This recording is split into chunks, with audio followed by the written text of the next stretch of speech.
2018 թվականին Հայաստանում իշխանության եկածներին պատմությունը երբեք չի կարող նել։ Լավ, մենք պետք է այդպես բռնենք էլի Ռուսաստանի պոչին։ Հարավային Կովկասի տարածաշրջանում գոյություն ունեն 3 ուժեր։ Այս ժողովուրդը ունի աշխարհաքաղաքական ոչ մեծ ընտրություն։ Պետք է ընտրել կամ Ռուսաստանի հետ էս ընկերություն անում, կամ Թուրքիայի հետ էս ընկերություն անում, կամ Իրանի հետ էս ընկերություն անում։ Իշխանությունը պահելու խնդիրը դիտարկում են լինելով Թուրքիայի վասալ։ Այնպես չէ, որ Ռուսաստանի Դաշնությունը սինին ձեռը սպասում է, թե երբ պետք է Հայաստանի իշխանությունը վազի գնա իրեն ընկերություն առաջարկի։ Խնդիրը 30,000-ը չէ, ոչ էլ խնդիրը այդ միութենական պետությունն է։ Առանց Ղարաբաղի Ռուսաստանը չի կարող Հայաստանում երկար պահել իր ազդեցությունը։ Եթե դուք ուզում եք մնաք այս տարածաշրջանում, դուք էլ ունեք այս տարածաշրջանում շահեր, մենք էլ ունենք։ Եկեք համադրենք, ոնց որ եղել է։ Դա գոյա բանակը, սպառնալիք, այդ սպառնալիքները գալիս են Թուրքիայից, գալիս են նաև Ադրբեջանից։ Այս տարածաշրջանում Ռուսաստանի բնական դաշնակիցը այս տեսանկյունից Հայաստանն է։ Հիմա եթե Ղարաբաղի էջը փակում ենք, Ռուսաստանի գինը այստեղ, Ռուսաստանի ակցիաների գները շատ ընկնում է, ոչ թե շատ է ընկնում։ Հարավային Կովկասում Ռուսաստանի մնալու բանալին եղել է եւ կա Հայաստանը, Հայաստանում մնալու բանալին Ղարաբաղն է։ 20-րդ դարի սկզբում եւ վերջին հայ ժողովուրդը երկու անգամ անկախ պետականությունը վերականգնելու հնարավորություն ստացավ։ Առաջինի հիմքում ուղղակի գոյությունը պահպանելն ու փրկելն էր, երկրորդի դեպքում Արցախի հարցը։ Բարև ձեզ, Արկադի Գրիգորյանն եմ, կիզակետում այսօր արդյոք կարող էր ավելի երկար գոյատևել առաջին հանրապետությունը եւ ինչ անել, որ երրորդը չկրկնի առաջինի ճակատագիրը։ Պատմական գիտությունների թեկնածու Իրան Հակոբյան, բարի գալուց կիզակետ։ Բարև ձեզ։ Շնորհակալ եմ հրավեր ընդունելու համար։ Պարոն Հակոբյան, ըստ էության գոյությունը պահպանելու համար ստեղծված առաջին հանրապետությունը, որ այլընտրանք չկար, հասկացան մենք ինչ պայմաններում ստեղծվեց։ 2 տարվա կյանք ունեցավ, հայ պատմագիտության մեջ տարածված թեզեր կան, թեզեր, անբարենպաստ տարածաշրջանային աշխարհաքաղաքական պայմաններ, իշխանությունները ճիշտ չկողմնորոշվեցին եւ այլն։ Ձեր կարծիքով կար այլ պատճառ, միգուցե հիմնական, թե այդուհանդերձ առաջին հանրապետությունը, ինչպես ասում են, դատապարտված էր։ Դատապարտված էր աշխարհաքաղաքական տեսանկյունից, որովհետև տարածաշրջան էր վերադառնում Ռուսաստանը արդեն բոլշևիկյան Ռուսաստանի տեսքով, բոլշևիկյան կարմիր կայսրության տեսքով, որը փոխարինում էր նախկին ռուսական կայսրությանը, եւ այդ առումով տարածաշրջանում չէր կարող լինել օրինակ Կարմիր Ադրբեջան, Կարմիր Վրաստան եւ անկախ Հայաստան։ Դրան գումարած մենք պետք է այնուամենայնիվ ընդունենք, որ այդ խորհրդային 70 տարիների մեծագույն ձեռքբերումները դրանք մեծապես իհարկե կապված են մեր ժողովրդի աշխատասիրության, մեր տվյալ ժամանակաշրջանի էլիտաների գործարկած գրագետ քայլերի, բայց նաև մի ահռելի մասով կապված է նաև ռուսաստանյան ռեսուրսների հետ, այն ռեսուրսային բազայի, որի վրա կառուցվեց այն երկիրը, որը մենք այսօր ունենք, որովհետև այն ենթակառուցվածքային, արդյունաբերական, գիտական, այդ ամբողջ ընթացքը, որ ունեցել է խորհրդային սոցիալիստական Հայաստանի Հանրապետությունը կամ ինչպես հիմա մենք ընդունում ենք ընդունված է ասել երկրորդ հանրապետությունը, դա նաև ուներ այդ բաղադրիչը։ Իսկ ընդհանուր առմամբ պատմագրության մեջ ընդունված այդ սխալների մասին, երբ որ խոսվում է, պետք է մենք հստակ արձանագրենք, որ սխալները ըստ պատմաբանների կապված են նրա հետ, որ Հայաստանի տվյալ ժամանակվա իշխանությունները, առաջին հանրապետության իշխանությունները կարող էին ավելի շուտ կողմնորոշվել դեպի Ռուսաստան եւ տարածքային հարցերում ունենալ ավելի շատ, քան ի վերջո ստացվեց ունենալ 1920 թվականին։ Այսինքն այդ ժամանակվա իշխանությունները եթե 1920-ի ամառվա բանակցություններում ընդունեին այն պայմանները, ինչ որ առաջ էր քաշում Ռուսաստանը, միգուցե Կարսի հարցում, Սուրմալուի հարցում չլիներ այն, ինչ տեղի ունեցավ, կամ ոչ այն մասշտաբների, որը տեղի ունեցավ։ Այսինքն 30,000 չենք լինի, ավելի շատ կլինեինք խորհրդային Հայաստանում։ Իհարկե պատմությունը եթեներ չի սիրում, բայց այնուամենայնիվ տեղի ունեցավ 1920 թվականի թուրք-հայկական պատերազմը, որի արդյունքներում ճիշտ է, հետագայում արդեն դաշնակցական իշխանությանը փոխարինած բոլշևիկյան իշխանությունը կարողացավ որոշակի քայլեր ձեռնարկել եւ խորհրդային Ռուսաստանի աջակցությամբ, Ալեքսանդրապոլի պայմանագրից նախատեսված շատ ավելի մեծ Հայաստան ձեռք բերել, բայց այնուամենայնիվ եթե ռուսական կողմնորոշումը տեղի ունենար ավելի շուտ, հնարավոր է չլիներ 20 թվականի թուրք-հայկական պատերազմը եւ տարածքային հարցերը լուծվեին մի փոքր այլ, ինչպես հիմա ընդունված է ասել, հողի վրա իրողությունների պայմաններում։ Սա է թիվ 1 սխալը ձեր կարծիքով։ Սա ընդունված է պատմաբանների կողմից, նշում են թիվ 1 սխալը, դե թող շուտ կողմնորոշվեին, ավելի, այսպես ասած, մեծ Հայաստան կարելի էր ստանալ, բայց միևնույն ժամանակ պետք է, եթե մենք խոսում ենք իրողություններից եւ գետնի վրա իրավիճակից, պետք է անպայման նաեւ ժամանակաշրջանը հաշվի առնել։ Կար դաշնակցական կառավարություն, որը իշխանության խնդիր ուներ, ցանկանում էր իշխանություն պահել, եւ մի քիչ դժվար է հիմա ասել, թող այդ մարդիկ այնքան իմաստություն ունենային, որ իրենք հասկանային, որ միևնույնն է, բոլշևիկյան Ռուսաստանը տարածաշրջանում բոլորին հաղթելու է, վերադառնալու է, եւ Հայաստանը, Վրաստանը, Ադրբեջանը բոլշևիկացնելու է, ստեղծելու է հետո խորհրդային միություն։ Սա դժվար է ասել, որովհետև 1919 կամ 20 թվականի պայմաններում այդ հիմա մենք գիտենք ինչ է տեղի ունեցել, բայց այդ ժամանակ այդ մարդիկ չէին կարող հստակ հասկանալ։ Այլ բան, որ եթե մեծ պետություն լիներ, խորը ռեսուրսներով պետություն լիներ, եթե այդտեղ իշխանավորները լինեին կայացած պետական համակարգերի կրողներ իրենց փորձառությամբ, իմաստությամբ, միգուցե կարողանային ավելի լավ հաշվարկել եւ կողմնորոշվել։ Օրինակ, եթե մենք համեմատականները տանենք, ընդամենը 2 տարվա կյանք ունեցավ այդ հանրապետությունը եւ այնքան իրադարձություններ էր տեղի ունեցել։ Այդ մարդկանց չի կարելի անգամ համեմատել օրինակ 2018 թվականից Հայաստանում իշխանության եկած մարդկանց է, որովհետև 2 տարվա կյանք ունեցող հանրապետություններ, իսկ 2018 թվականին արդեն Հայաստանը ահռելի ճանապարհ անցած, հա, մոտ քառորդ դար ճանապարհ անցած, ինստիտուտներով, ի վերջո պատմագրությամբ, հա, փորձառությամբ երկիր էր եւ այն սխալները, որ օրինակ 18-20 թվականի հանրապետության ղեկավարները կարող էին իրենց թույլ տալ, պատմությունը դա կարող է ներել եւ հասկանալ, ճակերտներում ներել, հա, իսկ 2018 թվականին Հայաստանում իշխանության եկածներին պատմությունը երբեք չի կարող ներել։ Լավ, այդպես ասում եք 100 տարի առաջվա մասին հիմա ենք մենք կարողանում արդեն առողջ եւ ամբողջական դատել։ Մենք ասելով, այո, բոլորս դատում ենք եւ արդյոք հիմա չի կրկնվում ամեն ինչ, չեմ ասում բոլշևիկներ են, բայց էլի Ռուսաստանն է, էլի Հայաստանը, ճիշտ է արդեն ավելի քան 30-ամյա Հայաստանը, էլի բարդ վիճակում է, հիմա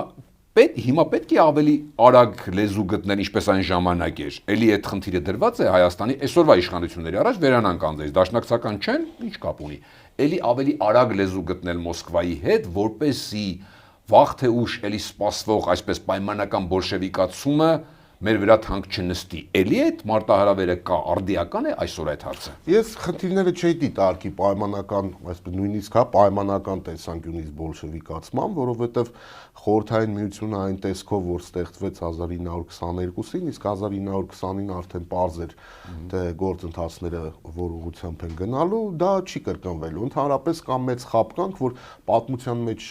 հիմա այնինչ տեղի ունենում, պատմության ընթացքում տեղի ունեցել է եւ իրադարձությունները իրար շատ նման են։ Իհարկե ունեն որոշակի նմանություններ, իհարկե պատմական տրամաբանությունը եւ զարգացումը ունի որոշակի կոր, որը փոխկապակցված է անցյալի իրադարձությունների հետ։ Այսօրվա մեր կյանքում տեղի ունեցող շատ իրադարձությունների սկիզբը, ակունքները 100, 200, 300 տարի առաջ են սկսվել եւ առանց դա հասկանալու, առանց դա իմանալու հնարավոր չէ հասկանալ, թե այսօր մեր հետ ինչ է կատարվում եւ ինչ է հնարավոր, որ մեր հետ կատարվի։ Անունը դնենք պայմանական ռուսական ազդեցություն, պարոն Հակոբյան, այսինքն մենք պետք է այդպես բռնենք էլի Ռուսաստանի պոչից, չեմ ասում բոլշևիկացում։ Տարածաշրջանում ամեն ինչ շատ պարզ է։ Հարավային Կովկասի տարածաշրջանում գոյություն ունեն 3 ուժեր, հա, գետնի վրա, հողի վրա խաղացող։ Դա Ռուսաստանի Դաշնությունն է, դա Թուրքիան է, դա Իրանի Իսլամական Հանրապետությունն է, որոշակիորեն նաև իր ենթակառուցվածքներով եւ շահերով եւ ներկայացվածությամբ որոշակիորեն նաև Արևմուտքն է, բայց ազդեցությունները եւ հնարավորությունները միջնաժամկետ անգամ կտրվածքով անհամեմատ է այս 3-ի հետ։ Հիմա այս տարածաշրջանում ապրող հայ ժողովուրդը ունի աշխարհաքաղաքական ոչ մեծ ընտրություն։ Եթե ընկերություն անելու խնդիր կա տարածաշրջանում լուրջ ուժի հետ, մենք պետք է հասկանանք ում հետ ենք ընկերություն անում։ Ընկերություն գծի գոյություն պահպանել ճիշտ եմ հասկանում։ Գոյություն զարգանալ կամ ընկերություն, դաշնակցային հարաբերություններ, այդ ամեն ինչ փոխկապակցված է։ Ընկերությունը չի պատահում այսպես, անգամ կենցաղում չէ։ Մարդիկ որ չի լինում այնպես, որ երկու մարդ իրար հանդիպեն, բարև ձեզ, արի այսօրվանից ընկերություն անենք։ Հիմա ում հետ ընկերությունը շահերի վրա է հիմնված լինում։ Դրա տակ կա տնտեսական շահ, քաղաքական շահ, աշխարհաքաղաքական շահ, անվտանգային շահ եւ հազար ու մի այլ շահեր։ Հիմա այս իրավիճակում ընտրությունը մեծ չէ, պետք է ընտրել կամ Ռուսաստանի հետ էս ընկերություն անում, կամ Թուրքիայի հետ էս ընկերություն անում, կամ Իրանի հետ էս ընկերություն անում։ Ցավոք 2021 թվականի պատերազմում պարտություն կրած պորոտախոսների իշխանությունը մտածում 20 թվականի պորոտախոսների իշխանությունը, որը 21 թվականին կարողացավ վերարտադրվել, մտածում է, որ ամենալավ ընկերություն անելու տարբերակը դա Ադրբեջանն է,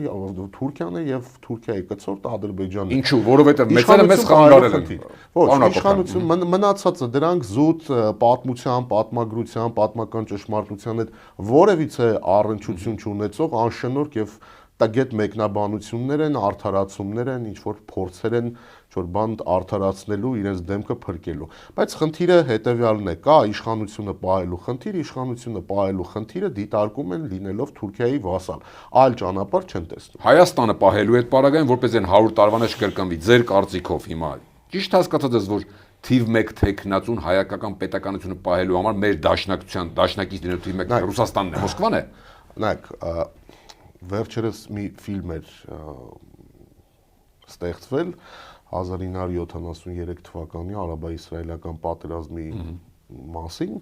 ամերիկյան ֆիլմ էր, որտեղ այդ ժամանակ Իսրայելի վարչապետ Գոլդա Մեյերը, երբ որ հերթական հարձակումն է լինում Իսրայելի վրա, դուրս է գալիս շենքի տանիք եւ իրեն մոտենում է օգնականը եւ նա տեսնելով ինչ է կատարվում,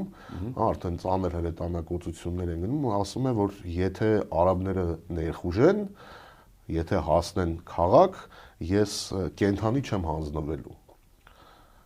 Ու ասում օգնականը, երբ որ նրան ասում է, բայց ո՞նց կհասնի, ասում է, եթե ամերիկացիները չօգնեն, մենք չենք կարող դիմադրել։ Ու ինչ է ասում օգնականը, դուք թույլ չեք տա, որ ամերիկացիները չօգնեն։ Հիմա եթե անուն է դրվում, օրինակ Հայաստանի դաշնակիցը հայ-ադրբեջանական հարաբերություններում, Արցախի հարցում իրեն լավ չի դրսևորել, չի կատարել այն պարտականությունները կամ գոնե այն սպասելիքները, ակնկալիքները, որ ունեցել ենք, այդ դեպքում ով է դրա մեղավորը։ Դրա մեղավորը Հայաստանի ղեկավարն է, որը չի կարողացել դաշնակցի հետ կառուցել այն հարաբերությունները, շարունակել այն հարաբերությունները, որը եղել է։ Դրա մեղավորը Հայաստանի ղեկավարն է, այդ ժամանակվա ղեկավարը։ Եթե չեք մոռացել 2018 թվականին դա գաղտնիք չի եղել։ Դա ամեն ինչը համացանցում կա, այդ ամեն ինչը վաղուց գրված է։ Բոլորը այդ մասին գիտեն։ Հայաստանում իշխանության է եկել, այո, բացահայտ դրսևորվող հակառուսական իշխանություն, որոնք իրենց հակառուսականությունը դրսևորել են ամենտեղ։ Հիշում եք, ստիպում էին, որպեսզի ժողովուրդը ծափ տա Facebook-ներում եւ YouTube-ներում, թե ինչպես Վլադիմիր Պուտինը, որ ժամանել էր Երևան, Նիկոլ Փաշինյանը չի գնացել դիմավորելու։ Դա ներկայացնում էին որպես այսպես ինքնիշխանության բարձրագույն դրսևորում։ Հիշում եք այս ամեն։ Հիշում եք այդ խոսակցությունը 2018 թվականի հեղափոխություն կոչվածից անմիջապես հետո, որ ի վերջո Հայաստանում վերականգնվեց իշխանությունը, ինքնիշխանությունը եւ Հայաստանի իշխանությունները այլևս Մոսկվայի վասալը չեն։ Դա Մոսկվայի վասալ գլուխ էին գովում, որ Մոսկվայի վասալը չեն, հիմա փաստացի գլուխ են գովում, որ Անկարայի վասալն են։ Ես ուզում եմ պատմությունից հիշեցնեմ մի դրվագ ընդհանրապես, երբ որ օրինակ Հայաստանի ներկայիս վարչապետը ասում է, որ ինքը չի նեղանում, որ իրեն թուրք են ասում եւ դրա համար ինքը չի վիրավորվում, Գանձասարի կաթողիկոս Եսայի Հասան Ջալալյանը, որին մեղադրում էին շատերը տվյալ ժամանակի Ղարաբաղի մելիքները, որ Օսմանյան բանակը ներխուժել էր Արցախի տարածք եւ Եսայի Հասան Ջալալյանը որոշակի, այսպես բանակցությունների մեջ էր մտել նրանց հետ, որպեսզի կարողանա բնաջնջումից փրկել բնակչությանը, երբ որ Արցախի մելիքները եւ տարբեր շրջանակներ սկսեցին մեղադրել կաթողիկոս շեշտում եմ Գանձասարի կաթողիկոսներ, կրոնական առաջնորդ, հոգևոր առաջնորդ Եսայա Հասան Ջալալյանին, որ նա թուրքերի հետ համագործակցում է, կաթողիկոսը, կրոնական առաջնորդը, հոգևոր առաջնորդը, որպիսի ապացուցի, որ ինքը դավաճան չի, որ ինքը չի համագործակցում թուրքերի հետ, ինքնասպանություն գործեց։ Հասկանում եք, չէ՞, քրիստոնեական հավատքի տեսանկյունից ամենամեծ մեղքերից մեկը այն էլ կրոնական առաջնորդը, Գանձասարի կաթողիկոսը, բայց դա այնքան վիրավորական էր եւ դրանով այնպիսի հետաքրքիր ժամանակակից տերմինաբանությամբ ասած մեսիջ հղվեց, հա, հետագա սերունդներին, որ մարդը գնաց այդ քայլին, հոգու փրկությունը դրեց մի կողմ եւ որոշեց, որ հետագա սերունդները իրավունք ունեն արժանապատիվ ապրել եւ իր օրինակով ցույց տվեց, որ դավաճանությունը վատ բան է,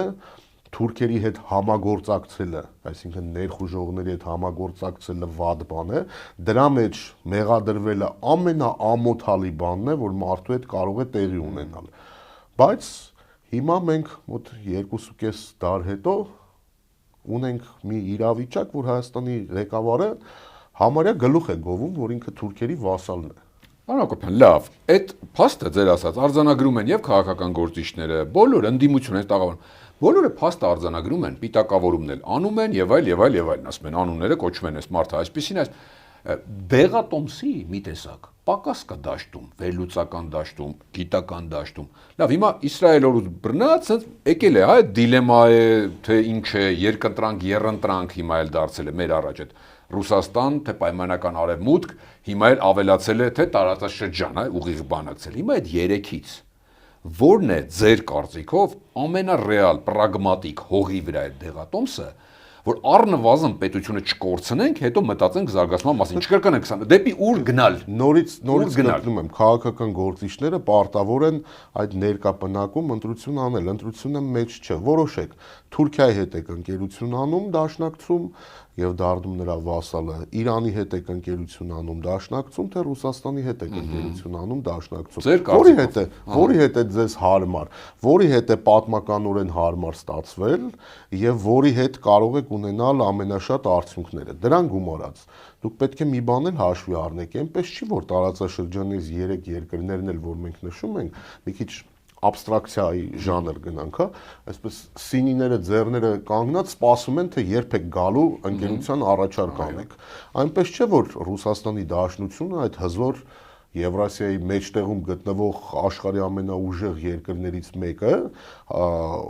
այդպես սինին ձեռը սպասում է, թե երբ պետք է Հայաստանի իշխանությունը վազի գնա իրեն ընկերություն առաջարկի։ Այդ ընկերությունը գերտերությունների հետ, խոշոր տերությունների հետ նաև պետք է վաստակել, իսկ վաստակում է շահերի համադրմամբ։ Հիմա ձեր կարծիքով ում հետ համադրել, եթե դուք լինեիք որոշողը։ Դուք Հայաստանի Հանրապետության արտգործ նախարարն եք կամ վարչապետը։ Ստեղծված իրավիճակում եւ ընդհանրապես վերջի 30 տարիներին էլ դա ակնհայտ է եղել, կան իրողություններ։ Օդ ու ջրի նման անհրաժեշտություն կա Ռուսաստանի Դաշնության իշխանությունների հետ վարել ազնիվ, անկեղծ, դաշնակցին վայել, ընկերոջը վայել խոսակցություն։ Ակնհայտ է, որ Հայաստանի ներկայիս իշխանությունը, որը 2018 թվականի իշխանափոխության հետևանքով է հաստատվել Հայաստանում,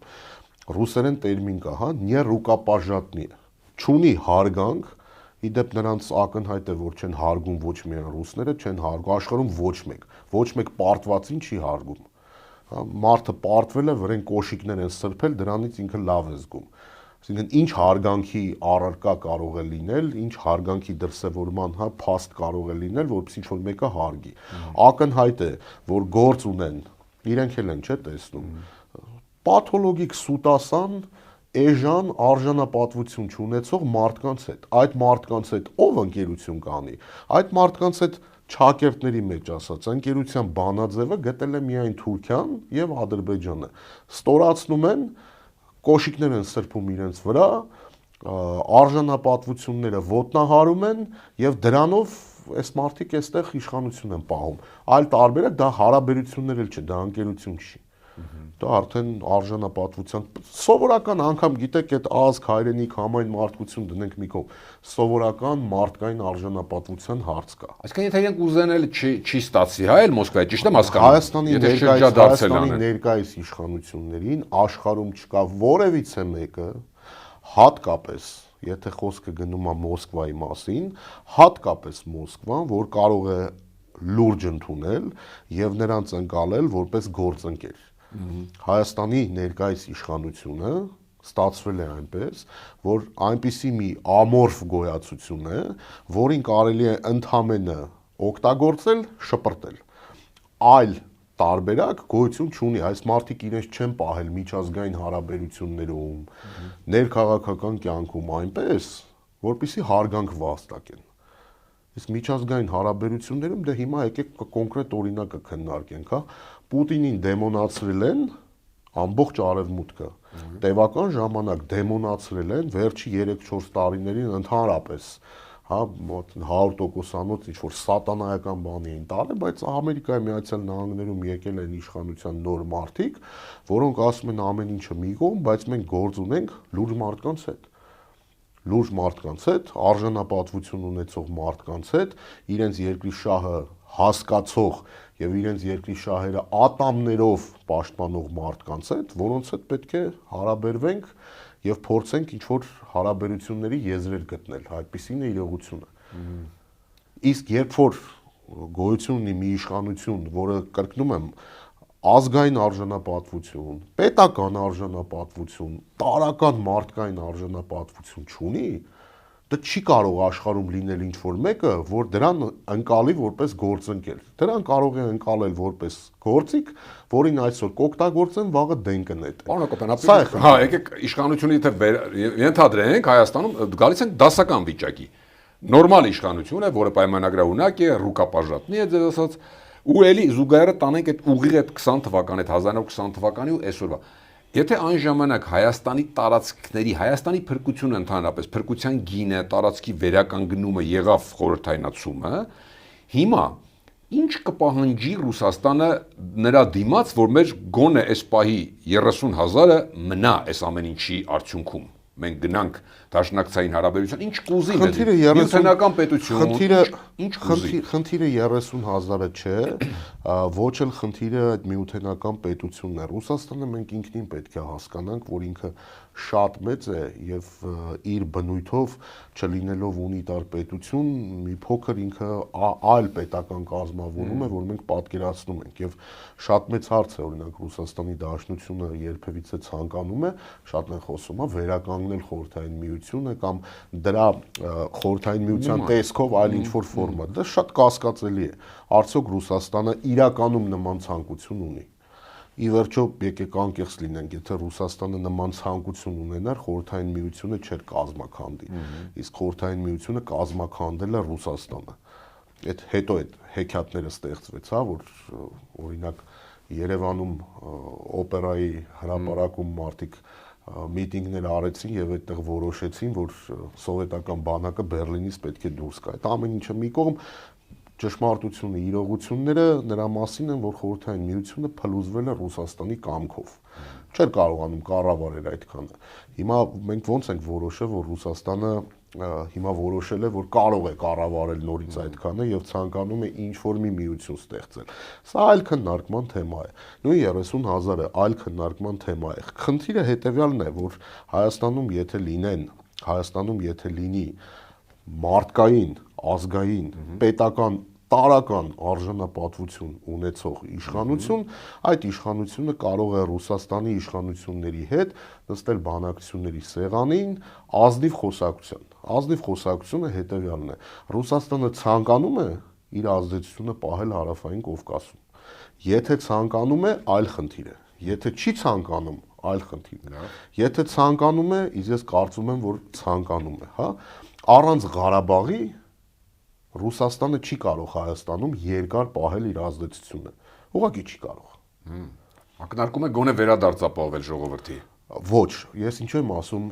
ազնիվ խոսակցություն։ Հայաստանում պետք է լինի իշխանություն, որը ազնվորեն պետք է ասի հայ ժողովրդին, Հայաստանի բնակչությանը եւ համայն աշխարհին, որ այն ինչ Նիկոլ Փաշինյանը ստորացել է, լիզել է կոշիկները, այդ ամեն ինչը ինչ արել է, այդ կեղտոտությունները, սա հայերի, հայ ժողովրդի, Հայաստանի Հանրապետության հետ որևիցե առնչություն չունի։ Ինչպես օրինակ ժամանակակից Գերմանիան է ասում, մենք որևիցե առնչություն չունենք Հիտլերի հետ, այդպես էլ հիշեք, դուք դա տեսնելու եք, գալու է մի իշխանություն, ինչ որ պահի,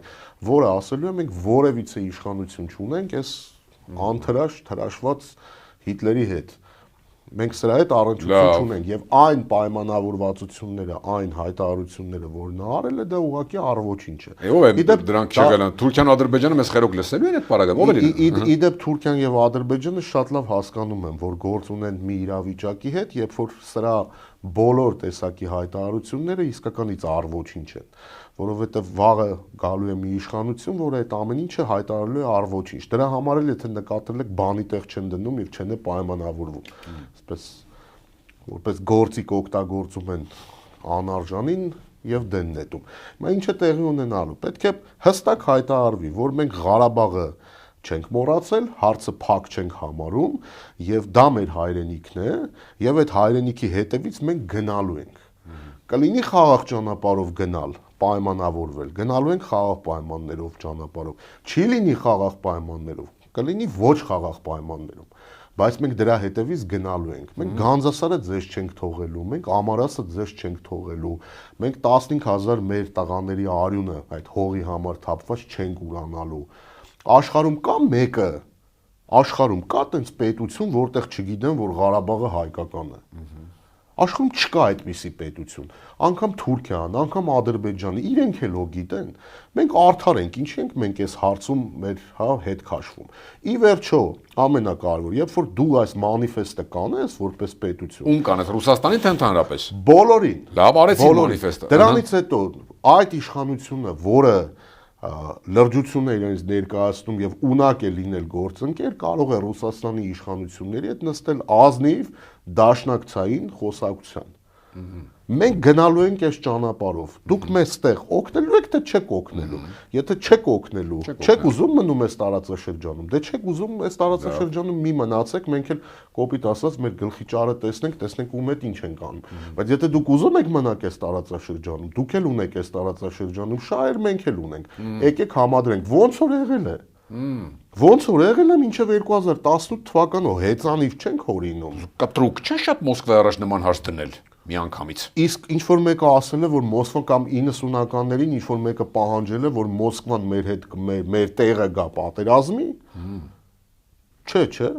Մոսկվայից ինչ են խնդրել, այն ինչ խնդրել ենք այդ ժամանակ, ստացել ենք, չէ։ Ի վերջո Հայաստանի 90-ականների իշխանությունը ոնց է Ռուսաստանի հետ կարողացել հարաբերություններ կառուցել։ Այդ շահերի համադրմամբ, որովհետև Ռուսաստանը հասկացել է, որ Հարավային Կովկասում ամենա, այսպես դաշնակից ժողովուրդը ազգը, որը ունի պետական կազմամիավորում, դա հայերն են։ Լինենք անկեղծ, հիմա ես նոր հիպոթեզ եմ առաջարկում։ Մի օր սա երևի կապացուցենք, տեսություն էլ կդարձնենք։ Մենք տարիներ շարունակ օրինակ ձեռ ենք առել, որ ադրբեջանցիները երկրորդ աշխարհամարտի ժամանակ հայերը 5 մարշալ են տվել 120-ից ավելի, Ադրբեջանը ընդամենը մի գեներալ գնդապետ է տվել, այն էլ ազգությամբ թալիշ է, ադրբեջանցի չէ։ Եվ մենք ձեռ ենք առել, որ տեսեք հայերը կռվող, քաջ, մարտունակ ժողովուրդ են, ադրբեջանցիները ոչ։ Բայց իրականությունը ըստ իս ես նոր հիպոթեզ եմ առաջարկում, այդտեղ չէ։ Իրականությունը այնտեղ է, որ Հայաստանը եւ հայերը ընկալել են ցարական Ռուսաստանը, հետո սովետական միությունը որպես իրենց պետություն եւ իրենց հայրենիք, ադրբեջանցիները չեն ընկալել դա, որովհետեւ դու կարող ես գնալ մարդուն վերցնել, տանել բանակ 2 տարի ծառայության որպես պետություն։ Այդ մարդը չի կարող, ուժ չունի, որպեսզի դրանից փախնի կանի, բայց այդ մարդը քեզ չի ծառայելու։ Ինքը չի գնալու սպայական կարիերա անի, որտեվ դու իր համար իր անկալման մեջ օկուպանտ ես։ Որ 2 տարի առաջ ռուսները եկել էին Հարավային Կովկասը ազատագրում էին, եթե հայերի համար դա փրկություն էր, այսօրվա ադրբեջանցիների նախնիների համար դա օկուպացիա էր։ Հա, ուժ չունեն, չեն պայքարում, բայց այն ժամանակը եկավ, տեսակ չէ, 1990-ականներին, ոնց Ադրբեջանը միանգամից ադրբեջանցիներով հանդերձ դարձավ հակառուսական երկիր։ Որ այստեղ է իրական շահերը։ Այս իրական շահերի համատեքստում միանշանակ հնարավոր է խոսակցություն։ Եվ ինչից ենք մենք դա ես չեմ հասկանում ինչի են հիմա Հայաստանում մտավորականները այդ բառից խուսափում, որ Ղարաբաղի համար, եթե մենք չկարողանանք հասնել դա տեսանելի ապագայում արդար լուծման այս խնդրի, մենք դրա հետևից գնալու ենք պատերազմով։ Ինչ այստեղ ինչ խնդիր կա խուսափելու։ Հայաստանի ապագա ինչպես եւ 91-ին ստեղծվեց այդ առանցքի շուրջ նաեւ պետությունը, հիմա էլ էլի Ղարաբաղն է շարունակում մնալ մեր ապագայի։ Ասեմ ձեզ ավելին, պատմական տրամաբանությամբ վերջի 1000 տարվա տրամաբանությամբ, հա, այսօր Հայաստանում օրինակ 3 աչքովս ընկավ մի լրագրողի գրառում, որտեղ նա նշում էր, մեծ գրառում էր, այսպես թե Հայաստանը որևիցե ռեսուրս չունի պայքարելու Թուրքիայի եւ Ադրբեջանի դեմ, ուստի պետք է ցեղասպանությունն էլ մոռանալ, Ղարաբաղն էլ մոռանալ, որովհետեւ եթե մենք դա չանենք, զարգանալու հնարավորություն չունենք։ Ես սա համարում եմ ոչ թե տգիտություն, մեծ մոլորություն։ Ինչու մոլորություն, որովհետեւ սրանից 1000 տարի առաջ մեր նախնիները ինչպես են պարտվել թուրքերին, երբ որ սկսեցին տարածաշրջան ներխուժել, օղուզական ցեղախմբերը թյուրքական, հետո տարբեր հա ձևափոխվեցին, կեսը դառավ օսմաններ, կեսը դառան, չգիտեմ, Սեֆյաններ, այլ բաներ։ Պարտվել են նրանով, որ մինչև այդ բոլոր նվաճողները, որ եկել են մեր երկիր, հայկական լեռնաշխարհ, նվաճում ինչ է եղել, եկել է նվաճողը, գրավել է ամրոցը, ասել է դուք ձեր ֆեոդալին էիք հարկ վճարում, այսօրվանից ինձ եք վճարում, ոնց ժողովուրդ ջան, ոնց աշխատել եք, նույն ձև գնացեք աշխատեք, բայց իրանց եք հարկ տալի, հիմա ինձ պետք է հարկ տաք։ Երբ որ եկել են թուրքերը, մեր նախնիները մտածել են, որ նույն իրավիճակն է, սրանք հերթական նվաճողներն են։ Իրանք չեն հասկացել, որ սրանք չեն եկել որպեսզի հարկ հավաքեն։ Սրանք եկել են այստեղ ապրեն, այս հողի վրա հայրենիք ստեղծեն։ Մենք այդպես ենք պարտվել իրենց 1000 տարի առաջ։ Հիմա Հայաստանում կա միտում, հա, մտավորականության շրջանակներում, հասարակական քաղաքական դիսկուրսներում, թե Ադրբեջանը եւ Թուրքիան հավակնում են, որ մենք ընդհանրապես մոռանանք հայոց ցեղասպանությունը, մոռանանք Ղարաբաղը, չունենանք որևիցե տեսակի հավակնություններ, եւ սրանով մենք հարցը կլուծենք, խաղաղ իրենց հետ կապրենք թուրքերի եւ ադրբեջանցիների հետ եւ կզարգանանք։ Նախ առաջինը սա ուղիղ առաջարկ է լինել մանկուրտ։ Առանց հիշողության մի գոյացություն։ Այսինքն քեզ ցեղասպանել են, դե լավ, հիմա ոչինչ ցեղասպանել են։ Քո հայրենիքի մի կտորը վերցրել են, դե լավ, հիմա վերցրել են։ Հա, սա մանկուրտ լինելու առաջարկ է։ Բայց երկրորդ ամենակարևոր խնդիրը իրականությունը դա չի։ Իրականությունն այն չի, որ Թուրքիան եւ Ադրբեջանը ցանկանում են, որ դու ընդհանրապես հրաժարվես Ղարաբաղի մտքից, որ դու հրաժարվես ցեղասպանության ճանաչման խնդրից, Արևմտյան Հայաստանի խնդրից, հա, Արարատ լեռան խնդրից։ Իրենք ցանկանում են, որ Հայաստանի Հանրապետությունը այստեղ չլինի։ Այս մարդկանց ցանկությունը սա է։ Իրենք իրենց տեսանկյունից սխալ բան չեն հասկանում, որովհետեւ իրենք լավ հասկանում են այսօրվա Հայաստանի իշխանություններն են մանկուրտներ։ Իշխանությունները փոփոխական են։ Վաղը Հայաստանում գալու են իշխանության մարդիկ, որոնք մանկուրտ չեն լինելու։ Արժանապատվություն են ունենալու մարդկային, ազգային, պետական։ Եվ նորից խնդիրը առաջանալու է։ Խնդիրը հետևյալն է, պետք է ճիշտ, հա, դիագնոզը տաս, որպեսզի կարողանաս ճիշտ բուժում գտնել։ Ճիշտ բուժում գտնելը հետևյալն է, Հայաստանի Հանրապետությունը, Հայաստանը, հայ ժողովուրդը Հարավային Կովկասում ունի գոյատևման խնդիր։ Կա գոյաբանական սպառնալիք, այդ սպառնալիքները գալիս են Թուրքիայից, գալիս են նաև Ադրբեջանից։ Այդ գոյաբանական սպառնալիքները լուծելու համար Հայաստանին անհրաժեշտ է ուժեղ դաշնակից։ Ուժեղ դաշնակիցը այնպես չի լինում, որ գնաս ասես բարև ձեզ, դուք ուժեղ եք, կլինեք իմ դաշնակիցը։ Դա պետք է ունենա տարածաշրջանում շահեր։ Քո շահերը պետք է համադրելի լինի նրա շահերի հետ։ Որն է եղել հայ-ռուսական հարաբերությունների, հա, վերջի 200-ամյա հարաբերությունների ճարտարապետությունը։ Թուրքերը ընկալում են հայերին տարածաշրջանում որպես տարածաշրջանի դարպասները ներսից ռուսների առաջ բացող, ուստի պետք է բնաջնջեն հայերին, ուստի ռուսները պետք է լինեն Հարավային Կովկասում, որպեսզի թույլ չտան, որպեսզի թուրքերը բնաջնջեն հայերին։ Ու իրենք էլ ունենան ազդեցություն։ Սա է ճարտարապետությունը։ Հիմա նոր ճարտարապետությունը ճիշտ հասկացա, ընդհատում եմ, նոր ճարտարապետությունը, նոր իշխանությունը, որ գնային ձեր ասած Ղարաբաղի հարցը եւ այլն դնի։ Մոտավորապես բանաձև հետեւյալն է, դուք մեզ զենք ու սպառազինություն, որ մենք կարողանանք կռվել, մենք էլ ձեզ օգնենք մենք էլ ձեզ ազդեցություն կոպիտ ասած։ Տեսեք, հետաքրքիր բան կա։ 90-ականների սկզբներին այդ հարցը շատ էր քննարկվում, հա, Խորհրդային Միության փլուզումից հետո, որ Միջին Ասիայում էին դա շատ արծարծում, որ օրինակ ահռելի թվով ցարական ժամանակաշրջանում եւ հետո նաեւ այդ նույն տենդենսը շարունակվել է խորհրդային ժամանակներում, ահռելի թվով սլավոն բնակչություն է բերվել Միջին Ասիա, բայց օրինակ Հայաստան չի բերվել։ Սա պատասխանը հետեւյալն էր։ Ռուսաստանը լոյալ ուժ պետք է ունենար, որպեսզի այդ լոյալ ուժի վրա հենվի աշխարհաքաղաքական տեսանկյունից, ազդեցության տեսանկյունից։ Եթե հայ ժողովուրդը իր համար լոյալ ուժ էր, իմաստը ո՞րն էր այստեղ սլավոններ, ռուսներ բերել Հայաստան։ Հենա հայերը ռուսների նման լոյալ են, ընկալում են սա որպես իրենց ռուսներին ընկալում են որպես ազատարար, որպես իրենց կյանքը փրկած եւ ռուսական պետությունն էլ ընկալում էին որպես իրենց հայրենիք, իրենց պետություն։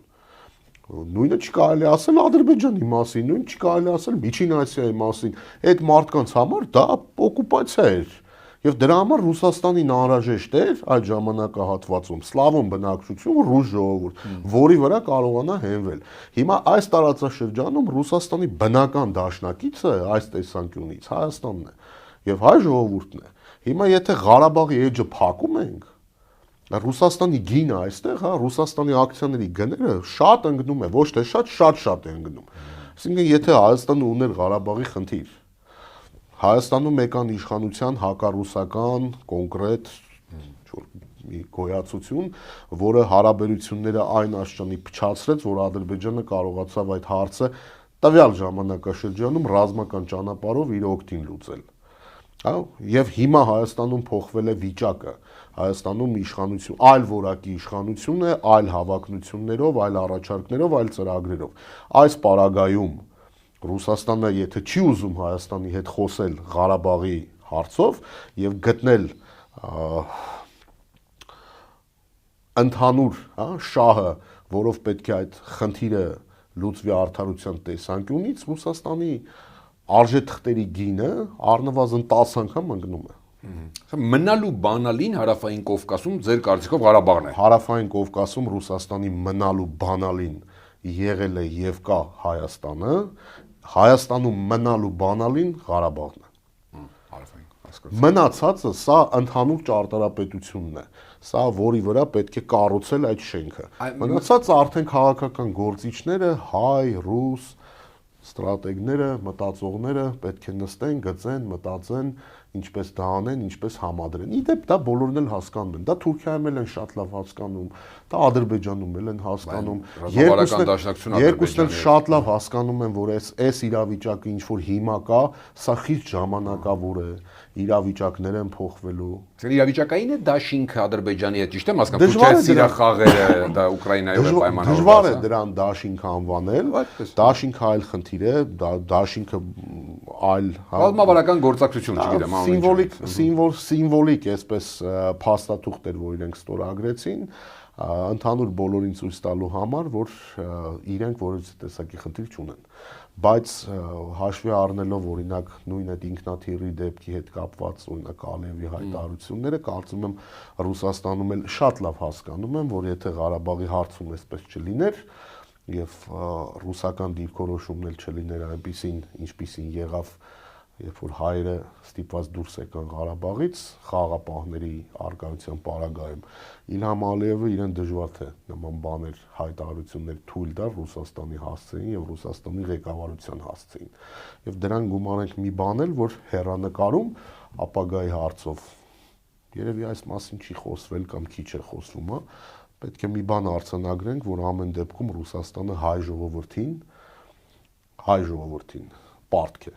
որովհետև Ղարաբաղ հայերը վերադարձել էին 20 թվականի պատերազմի արդյունքում, պատերազմից հետո Ռուսաստանի Դաշնության ղեկավարի խոստման, անվտանգության խոստման պարագայում։ Պարտքը կվերադարձնի, երբ որ մենք ունենանք ձեր նշած իշխանությունը, շանսեր կա, որ կվերադարձնի, այսպես ձևակերպենք։ Ես կարծում եմ պատմականորեն Ռուսաստանը իր պարտքերը միշտ վերադարձրել է եւ բարոյական այս պարտավորությունը, որ Ռուսաստանը ունի, որտեղ իշխանությունները փոփոխական են, այսօր կան, վաղը չկան, բայց այնուամենայնիվ բարոյական այդ պարտավորությունը, որ Ռուսաստանը ամեն դեպքում ունի եւ դա արձանագրված է, պետք է դա փոխհատուցի։ Շնորհակալ եմ